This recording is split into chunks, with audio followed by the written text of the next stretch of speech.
HOA Karen was standing on my late granddad's porch, clutching a cotton swab like it was some kind of courtroom exhibit. She thrust it toward me and snapped, "Unless you take this DNA test, you're trespassing." For a second, I honestly thought she was messing with me. I'd only been living in the house for 2 days after inheriting it legally through my grandfather's will.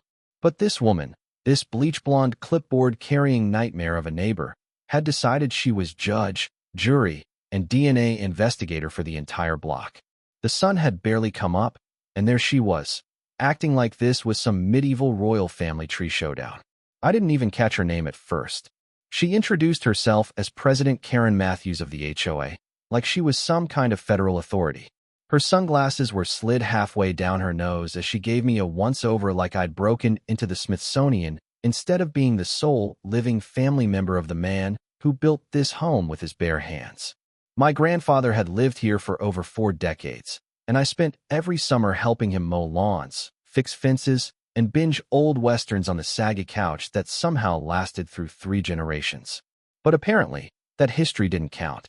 Not to Karen. "I've lived here for 18 years, she stated, her voice laced with arrogance, "and I know for sure Mr. Palmer had no relatives. Not once did he mention a grandson. So unless you can prove otherwise, I'll be contacting the HOA board and the city." I just stared at her, trying to wrap my head around what she was saying. "So let me get this straight. You're accusing me of faking an inheritance and crashing at my own grandfather's place just because he didn't tell you about me?" I asked, trying not to laugh. But she didn't even flinch. She gave a smug little nod, the kind only someone power drunk could pull off. "Exactly. And the worst part? She wasn't the only one." I caught sight of 2 neighbors across the street peeking through their blinds, clearly watching everything unfold. A guy walking his dog slowed his pace to eavesdrop. The neighborhood rumor mill was churning, and I hadn't even unpacked fully. Later that afternoon, I was in the living room surrounded by boxes and memories, trying to shake off the whole thing, when a knock came right at 2 p.m., sharp. I opened the door to find an envelope shoved at me without a word. No hello. No eye contact. Just Karen's back walking off the porch like she'd just won some war. Inside was a formal letter from the HOA. It said my residency was being disputed and I'd be under review until I could provide further documentation. It listed all kinds of requirements, including a DNA test to confirm I was related to Harold Palmer, copies of the will, and proof of ID. They even specified which DNA lab to use. One I later found out was run by someone loosely related to Karen. A quick Google search confirmed it. I was furious. This wasn't confusion, it was a straight-up attack. Over the next few days, things went downhill fast. Neighbors who used to smile now looked the other way. A few even crossed the street when they saw me outside. I tried being friendly, tried introducing myself, but the damage was done. Karen had already poisoned the well. In her version, I was a scammer who appeared out of nowhere to take some poor old man's house. And no one wanted to mess with the self-crowned queen of the cul-de-sac. She started hitting me with daily citations. One was for a non-approved decorative item on the porch, which was actually an old ceramic frog my grandpa loved. Then she claimed I violated trash placement rules, even though I followed the city's posted schedule. She even filed a noise complaint because I was playing blues in the garage while unpacking.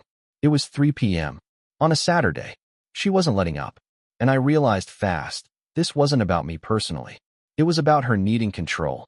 Karen didn't want anything that messed with her picture-perfect idea of the neighborhood. To her, I, with my beard, tattoos, and old pickup, was a disruption. And instead of minding her own business, she came at me with everything she had. One morning, I overheard a couple walking their dog whispering. I heard he broke in. The woman muttered, pulling her sweater tighter. Karen said the house was supposed to go to the city. Her husband hushed her, but they both stared like I was some criminal. That night, I sat out on the porch, drinking coffee, watching the sprinklers run. The light flickered overhead, throwing long shadows across the wood my granddad and I once sanded together. I actually thought about just leaving, selling the place, walking away, letting Karen have her little empire. But then I heard my granddad's voice in my head, rough and firm. "Don't ever let a bully take what's yours, kid." So the next morning, I got to work. I made copies of the will, deed, and every legal doc proving I owned the place fair and square. I also started keeping detailed records of everything Karen did. I set up security cameras on the porch and in the backyard. I took pictures of every warning she posted, recorded her confrontations, and made a folder labeled HOA harassment. I even started filming a video log, partly to keep my sanity, and partly because deep down, I knew this might not end quietly. Then came the most unreal thing yet. Karen left me another fresh note, taped to my door. Sure, here is the rewritten version of your provided text, adapted to American English with natural phrasing, reworded expressions, and localized tone, while keeping the character count and paragraph format consistent. This time, it wasn't another HOA violation notice. It was a typed-up letter with an ultimatum: take the DNA test and leave quietly within 30 days. In exchange, they'd drop any trespassing charges. She really thought she could pressure me into giving up the home my grandfather built. That's when it hit me. I wasn't just going to stand my ground. I was going to strike back. I was going to dismantle her little kingdom, piece by piece, rule by rule. And I'd start with the one thing she never saw coming. I'd expose her. The next morning rolled in with an eerie stillness, the kind you feel after a storm. I sat by the window, watching Karen circle the cul-de-sac like she owned the place. One hand gripped her phone, the other clutched a clipboard as she snapped photos of someone's slightly crooked mailbox. She'd already made it personal with me, but now I saw the bigger picture. She ran this neighborhood with fear and constant pressure, and most folks were either worn out or too nervous to speak up. That was going to end. I started digging into her background. Not because I was being nosy, but because something didn't sit right. For someone obsessed with rules and paperwork, she was surprisingly careless about her own. Just one quick check of public property records showed she used to be a real estate agent. Turns out, she'd worked with multiple HOAs before ending up here. One discovery led to another, and soon I found 2 online forums where past neighbors called her out, describing her as a tyrant with a superiority complex. One guy said she had his shed bulldozed for being 2 inches off. Another said she forced his family to repaint their house 3 times in a year because she kept changing the paint rules. These weren't random gripes, they were red flags. Later that week, someone knocked on my door. It was an older woman with a warm smile and a tray of lemon cookies. Her name was Miss Elsie. She lived just 2 houses down and had known my grandfather. Thought you might need a little sweetness, she said with a wink. I invited her in. We talked in the living room, still half full of unpacked boxes and smelling faintly of new paint. It felt like chatting with family. Elsie had been keeping an eye on things. She knew Karen's ways. When my husband passed, she told me quietly, Karen tried to say our side fence was on HOA land. Said I had to take it down or pay up.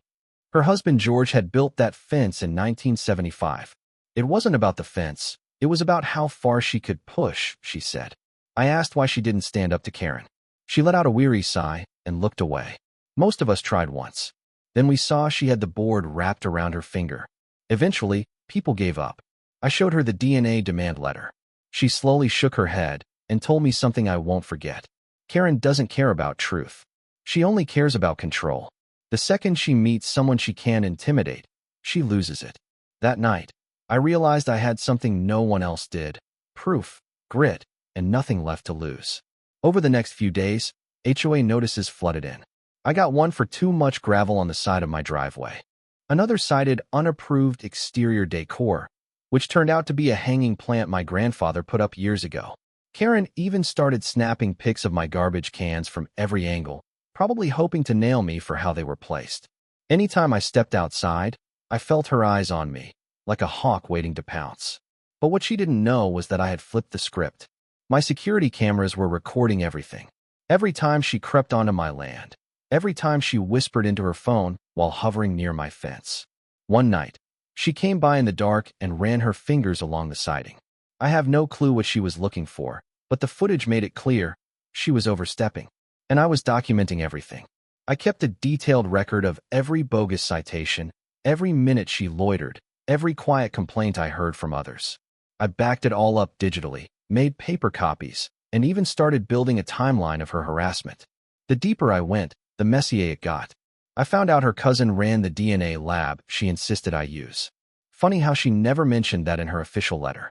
Total conflict of interest. One evening, I got home from the store and spotted a fresh violation notice taped to my front door. But this time, I wasn't alone. Across the street, Mr. Dennis, a quiet guy who rarely talked, stood by the curb, watching. He hesitated, then said, "She fined me once for having my truck a little over the sidewalk. I just paid it to avoid trouble." He paused, then added, "But what she's doing to you? That's crossing the line." I thanked him.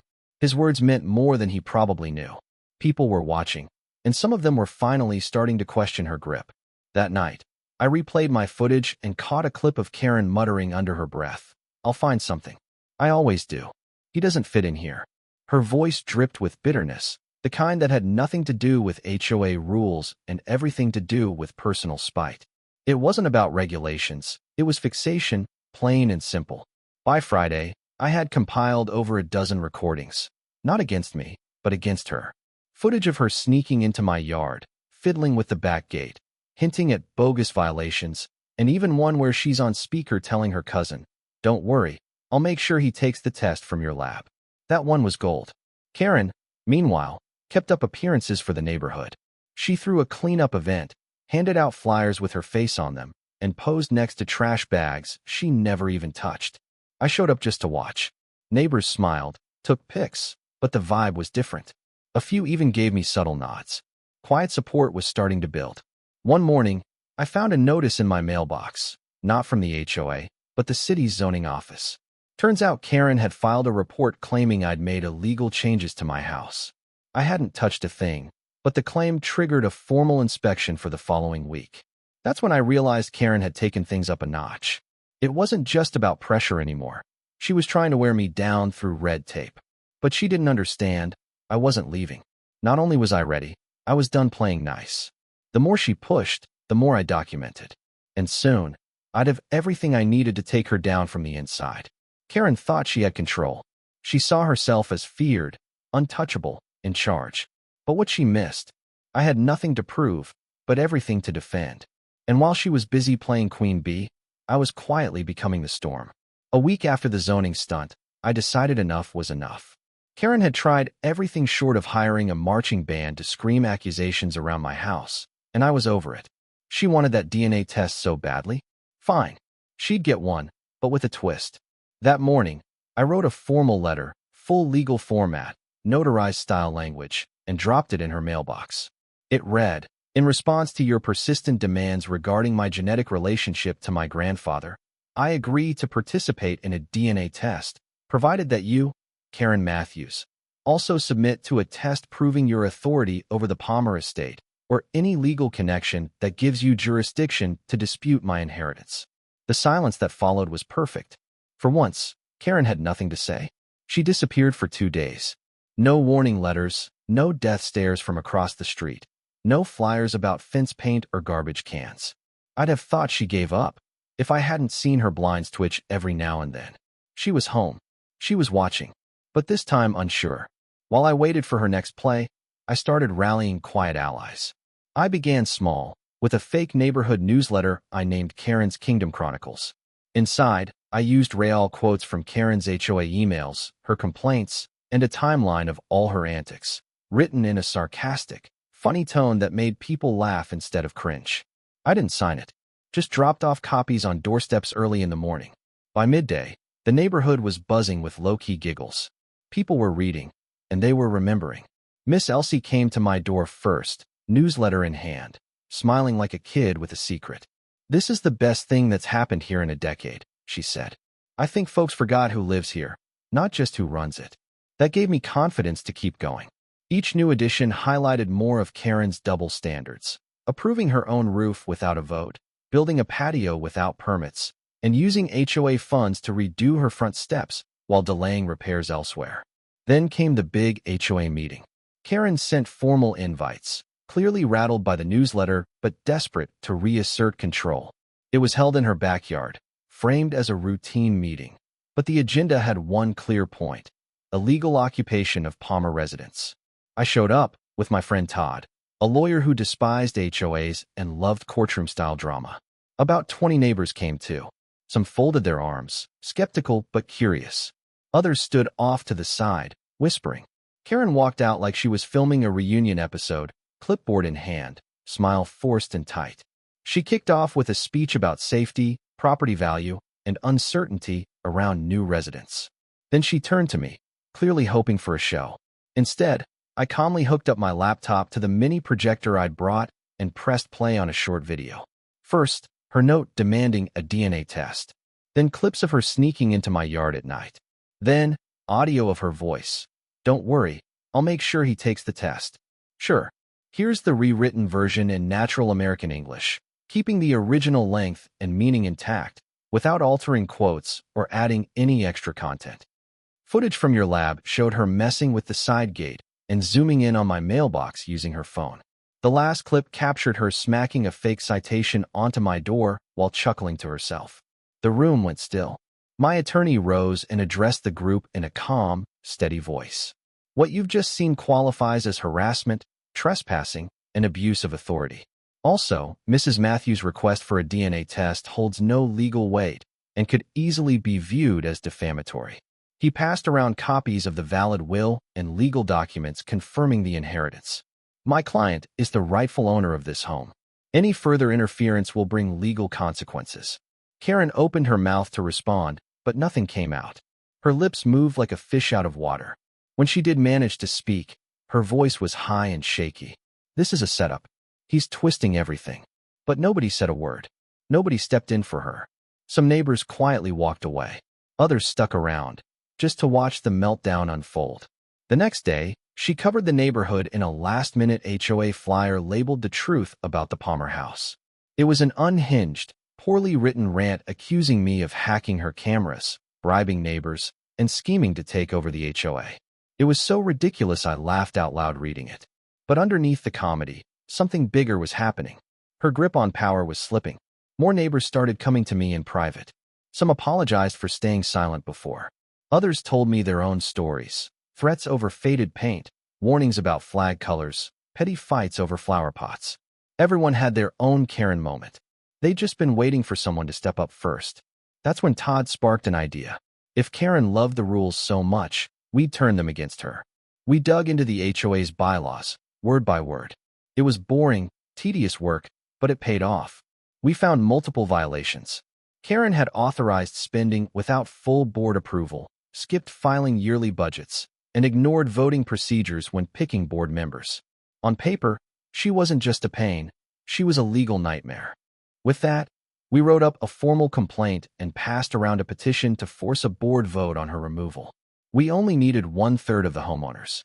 We had over half in just 3 days. Karen noticed. She started popping up again, uninvited, trying to convince people I was dangerous, that I'd destroy the HOA. But it didn't land. People stopped answering. Some slammed doors in her face. Others didn't even bother opening up. Her little empire of fear was falling apart, and she couldn't stop it. The last straw was her desperate attempt at control, an emergency inspection on my house for potential safety hazards. A city inspector came by with a clipboard and a neutral face. I handed him all the permits, gave him a full tour, and even offered coffee. He found nothing.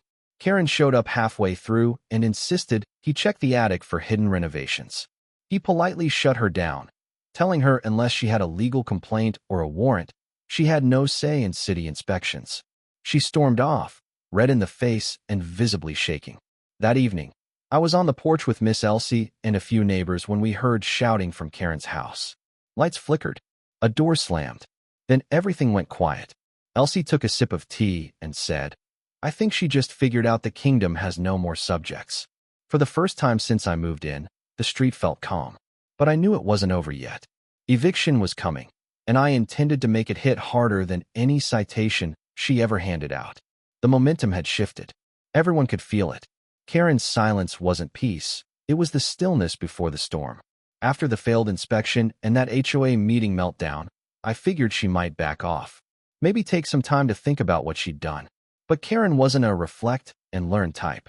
She was more the scheme and stir up drama type, and she went full Karen.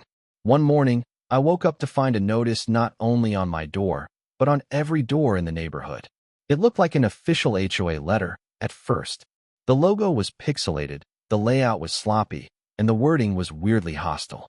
It accused me of trying to destroy the HOA and causing chaos in the community.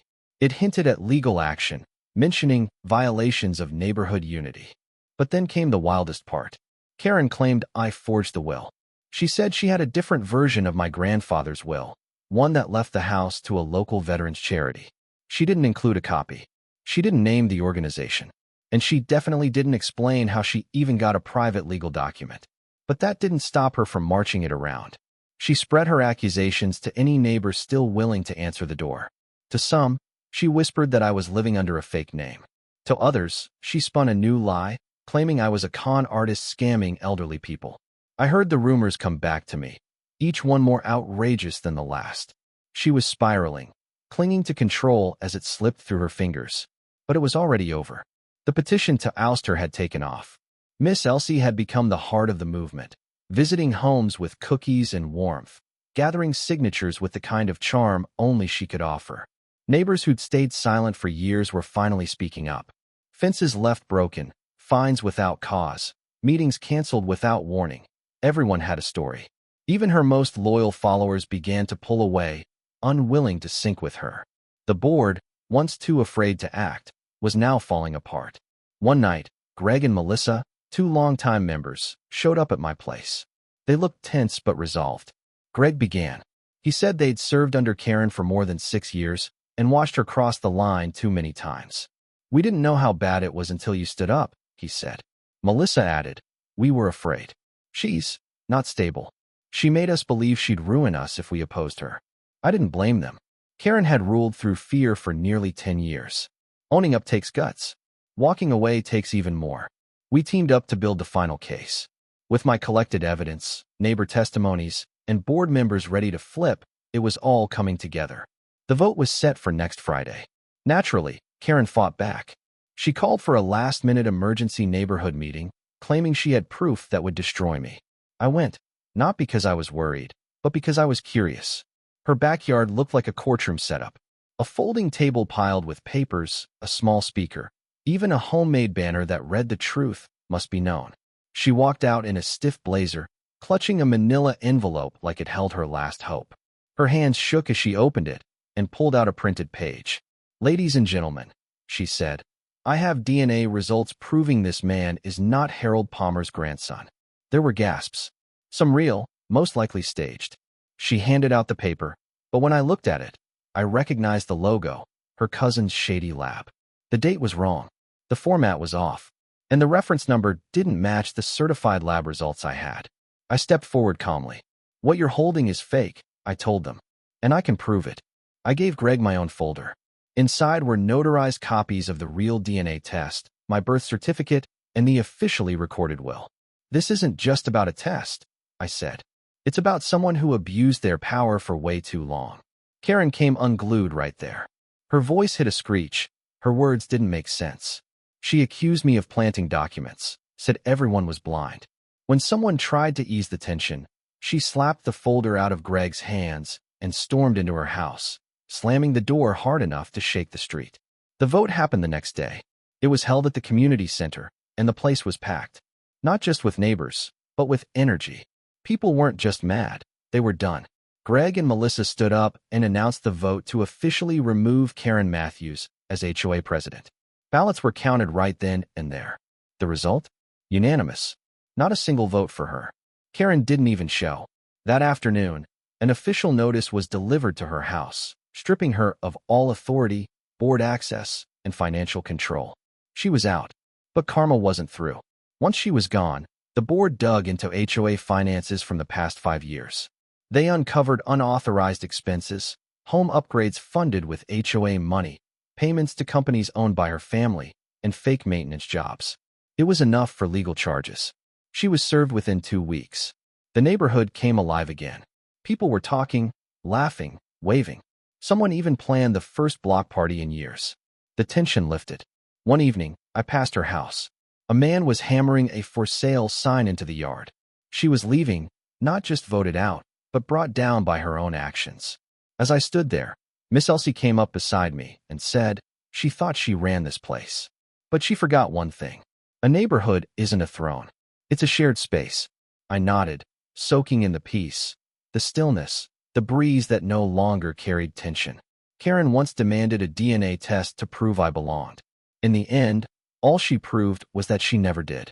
Her house sold quicker than anyone figured. Just a few weeks after the vote, a moving truck showed up early in the morning. A couple of movers packed her things quietly. No neighbors offered a hand. No one waved her off. She didn't speak to a soul. Head down, sunglasses on, she vanished like fog lifting with the morning sun. It felt unreal. The woman who once controlled everything from trash bins to grass height was now leaving the very street she tried to dominate, ousted by the same rules she manipulated. The neighborhood changed overnight. It wasn't just about her absence. It was about the shift in energy. People smiled more. Kids played freely, without fear of breaking some made-up rule. Porch lights gave off a warm glow at night, and laughter, genuine laughter, filled the air. For the first time since I got there, I understood what my grandfather must have felt. Peace, connection, a true sense of home. One day, Greg and Melissa dropped by. They brought a basket of cookies, lemonade, and a card signed by over 20 neighbors. It said, "Thank you for standing your ground." I didn't need thanks, but it hit me harder than I expected. It proved that even in a world of red tape and fear, truth and persistence still matter. What I didn't expect came next. With Karen out, the board needed a new president, and they wanted me. Greg told me I'd shown leadership, courage, and earned the community's trust. I was touched, but I said no. Not because I didn't care, but because someone else deserved that spot more. That evening, I walked over to Miss Elsie's house and told her about the offer. She laughed, nearly spilling her tea, and waved it off. But when I pressed, when I told her how many people admired her steady wisdom, her face softened. "You really think people would listen to an old woman like me?" she asked. I smiled and said they already do. And that's how Miss Elsie became the new HOA president. Her first move was simple, a community dinner. No agenda, no formalities, just food, fun, and a reminder of what our street was meant to be, a place to live, not just exist. The response was amazing. Tables stretched down the sidewalks. Grills smoked. Someone brought karaoke. I grilled ribs the way Grandpa taught me, and Miss Elsie passed out her famous lemon cakes. It was a night we'd all remember. As the sun dipped and the lights came on, I sat on my porch watching kids run across lawns, neighbors laughing, people swapping stories. It felt like justice hadn't just won, it had healed. A few days later, a letter with no return address arrived. Inside was a short note. "You don't know me, but I'm Karen's cousin. I heard what happened. For what it's worth, I'm sorry. She's always struggled to let go of things that never really belonged to her. I hope things feel lighter in the neighborhood now. You did the right thing." It caught me off guard, but it was oddly affirming. It confirmed what I'd always thought. Karen's obsession with my grandfather's house wasn't really about me. It was something older and deeper, something bitter that grew long before I ever arrived. Weeks passed, and I slowly finished the restoration. I painted the shutters, restained the deck, and fixed that creaky floorboard in the hall. I found a photo of Grandpa and me in a dusty toolbox in the garage. I framed it and hung it by the door. Every time I walked by, I felt grounded. I knew he'd be proud, not just that I kept the house, but that I fought for it without turning into the person who tried to take it away. Then came the final twist. A letter from the county showed up. I figured it was more legal stuff about Karen. But inside was something unexpected. It was a notice that Karen had filed a formal complaint against the HOA, claiming wrongful removal, discrimination, and emotional distress. But here's the kicker. The county had reviewed all the documents, the videos, and the HOA bylaws.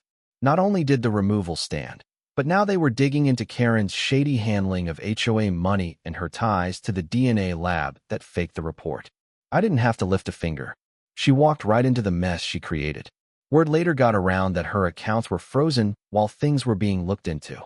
She'd ended up in a cramped rental in the next town over, one that, ironically, had an even stricter HOA.